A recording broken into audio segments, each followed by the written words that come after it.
Hello बच्चों, आज हम पढ़ने वाले हैं एक समान चुंबकीय क्षेत्र में किसी आवेश पर लगने वाला चुंबकीय बल। बहुत इंपॉर्टेंट टॉपिक है, तो वीडियो के लास्ट तक बने रहें। तो सबसे पहले हमें क्या करना है, यहाँ पर एक समान चुंबकीय क्षेत्र की बात हो रही है, तो हमें क्या करना पड़ेगा, एक समान चुंबकीय क्षेत्र बना लेना है। तो मान लिया कि हमारे पास कोई एक समान चुंबकीय क्षेत्र उपस्थित है कुछ इस तरह से, ठीक है, बी। अब जो आवेश होगा वो होगा किसी जो होगा चुंबकीय क्षेत्र में किसी वेग से गति कर रहा होगा। तो यहाँ पर मान लेते हैं कि चुंबकीय क्षेत्र बी में कोई आवेश थीटा कोण पर गति कर रहा है, ठीक है, ऐसा हमें मान लिया गया। अब मैंने थीटा कोण पर ही क्यों माना है, क्योंकि यहाँ पर कुछ प्रयोग होते हैं जिनके आधार पर ऐसा माना गया है, तो मैंने भी यहाँ पर प्रयोगों के आधार पर माना है, ठीक है। तो यहाँ पर मान लिया कि हमारे पास कोई आवेश है, वो थीटा कोण पर क्यू आवेश है, थीटा कोण पर v वेग से गति कर रहा है, ठीक है।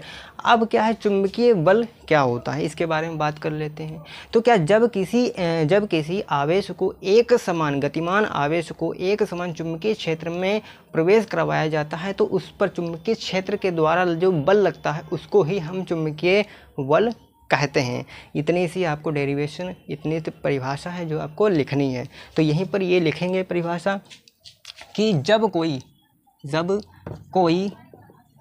गतिमान आवेश चुंबकीय क्षेत्र में प्रवेश करता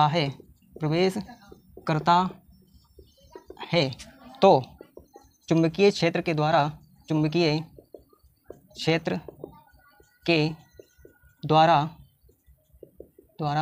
आवेश पर लगने वाला बल चुंबकीय बल कहलाता है,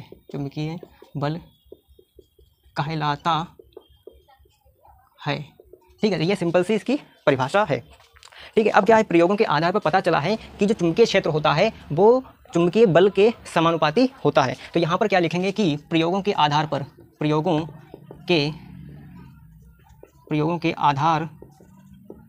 पर ठीक है, जो चुंबकीय बल होता है एफ बी वो समानुपाती होता है चुंबकीय क्षेत्र के, ठीक है, बी के समानुपाती होता है। इसको मानना है समीकरण 1।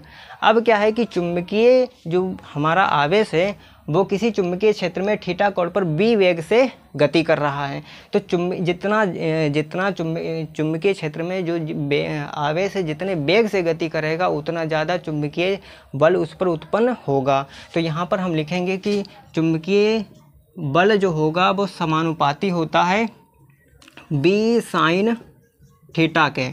इसको मानना है समीकरण 2। अब यहाँ पर जो मैंने b साइन थीटा यानी साइन थीटा का यूज़ किया है, तो ऐसा मैंने क्यों किया है, ठीक है। क्या है कि यहाँ पर चुंबकीय क्षेत्र एक सदिश राशि होती है और वेग क्या है, एक सदिश राशि है। और जब भी दो सदिश एक दूसरे के थीटा कोण पर होते हैं तो हम यहाँ पर साइन थीटा का यूज़ करते हैं, और जब दो अदिश एक दूसरे के थीटा कोण पर होते हैं तो हम कोस थीटा का यूज़ करते हैं, ठीक है। अब क्या है, यहाँ पर इसको मानना है समीकरण 2। इसी प्रकार जो चुंबकीय क्षेत्र होता है आवेश पर भी निर्भर करता है, क्योंकि यहाँ पर जितना ज़्यादा आवेश होगा उतना ज़्यादा चुंबकीय क्षेत्र वो चुंबकीय बल आवेश पर लगेगा, ठीक है। तो यहाँ से हमें क्या लिखना है कि चुंबकीय बल जो होगा वो समानुपाती होता है आवेश के। इसको मानना है समीकरण 3। ये सारी बातें हमें प्रयोगों के आधार पर पता चली हैं, ठीक है। अब क्या करना है, हमें इन सारे समीकरणों को जोड़ना है। तो लिखेंगे समीकरण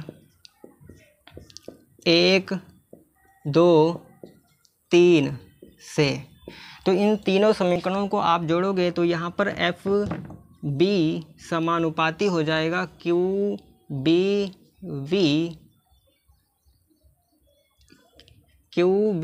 बी साइन थीटा, ठीक है। अब क्या यहाँ पर जो समानुपाती चिन्ह है, ये समानुपाती चिन्ह आप हटाओगे तो यहाँ पर एक नियतांक लगता है के क्या है, ये यहाँ पर चुंबकीय क्षेत्र का समानुपाती नियतांक होता है, ठीक है। तो यहाँ पर हो जाएगा Q B V sine theta, ठीक है। जो यहाँ पर प्रयोगों के आधार पर पता चला है कि जो के का मान होता है प्रयोगों के आधार पर पता चला है कि जो k का मान होता है वो 1 के बराबर होता है। तो यहाँ पर लिखेंगे k बराबर 1। तो यहाँ पर चुंबकीय क्षेत्र का जो फार्मूला आ जाएगा के एफ बराबर QBV साइन थीटा। तो ये क्या है, चुंबकीय बल जो कि यहाँ पर लग रहा होगा आवेश पर। ठीक है, अब क्या यहाँ पर सदिश रूप भी इसका पूछ लिया जाता है, तो हमें लिखना है सदिश रूप। तो सदिश रूप यहाँ पर कैसे लिखेंगे। ठीक है, अब क्या होता है कि एक आपको 11वीं क्लास में एक सदिश रूप पढ़ाया जाता है सदिश चैप्टर में। ठीक है, क्या होता है सदिश रूप, यहाँ पर एक फार्मूला होता है A क्रॉस B बराबर होता है AB साइन थीटा, और एक होता है A डॉट V बराबर होता है AB कॉस थीटा। ठीक है, ये आपको 11वीं क्लास में सिखाया जाता है। ठीक है, यहाँ पर हमने जो निकाला है फार्मूला F बराबर QBV साइन थीटा, तो यहाँ पर क्या लिखा AB साइन थीटा। यहाँ पर जो BB है वो AB के बराबर है। ठीक है, और यहाँ पर साइन थीटा, यानी यहाँ पर QBV साइन थीटा जो होगा वो हम इसको A क्रॉस B भी लिख सकते हैं। यानी अगर हम लिखना चाहें सदिश रूप तो लिखेंगे सदिश रूप। तो सदिश रूप कैसे लिखेंगे, बस यहाँ पर जो फार्मूला है FB बराबर QBB साइन थीटा। ठीक है, जो साइन थीटा होता है वो B और B यानी चुंबकीय क्षेत्र और वेग के बीच का कोण होता है। ठीक है, अब क्या करना है, यहाँ पर जो फार्मूला है इसमें हमें ये मान रखना है क्रॉस रूप में। ठीक है, AB की जगह पर।